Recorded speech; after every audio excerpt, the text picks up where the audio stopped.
This channel is about the new public Illuminati. And let me tell you a little background about how this started. In 2008, I discovered a website called ArmageddonConspiracy.com, and I was immediately intrigued.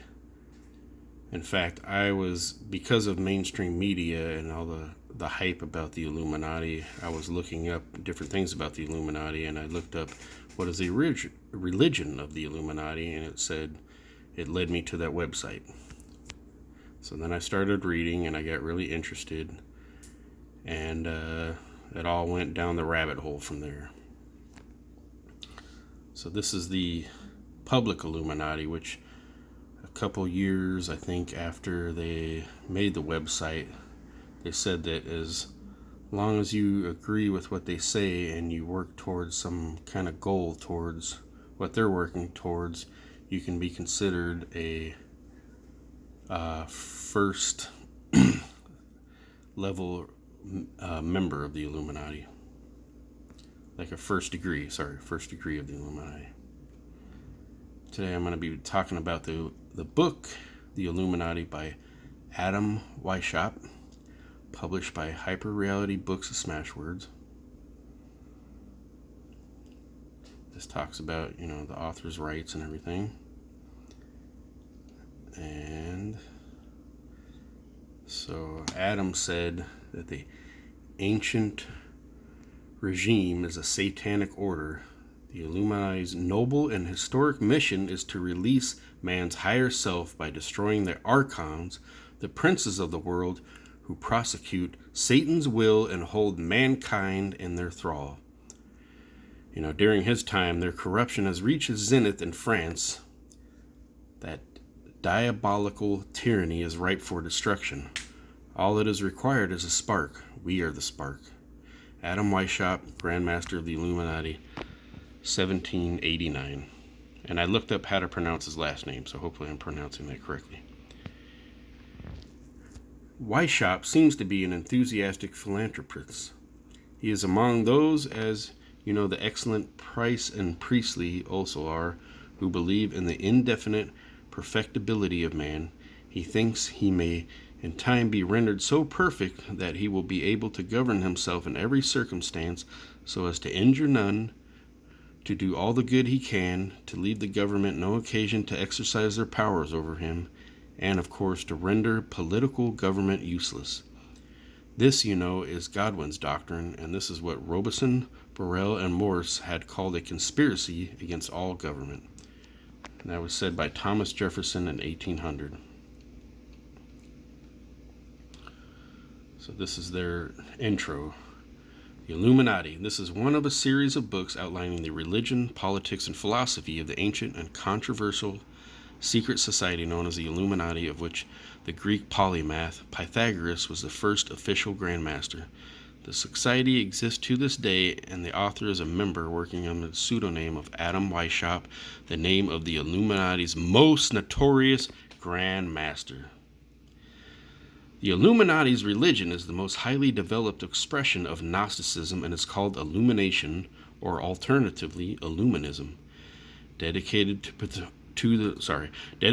the pursuit of enlightenment, it has many parallels with the Eastern religions of Hinduism, Buddhism, and Taoism. It rejects the Abrahamic religions of faith, Judaism, Christianity, and Islam, considering these the work of the demiurge, an inferior, cruel, and wicked deity who deludes himself that he is the true God, and who has inflicted endless horrors on humanity. If you wish to judge for yourself how deranged the demiurge is, you need only to read the Old Testament, the story of the demiurge's involvement with his chosen people, the Hebrews. You may wonder why the God of all entered into an exclusive and partisan covenant with a tribe in the Middle East several thousand years ago, why he promised them a land, Canaan, that belonged to others, and why he then actively participated with them in genocidal war against the Canaanites. Even more bizarrely, according to Christian theology, he then dispatched all of those Hebrews whom he had supported so fanatically to limbo, the edge of hell, when they died. They couldn't go to heaven because they were undeniably marked by the original sin of Adam and Eve. Only the atonement provided by agonizing death of God's Son, Jesus Christ, could wipe the slate clean and allow the Hebrews to be released from limbo. But there was a catch.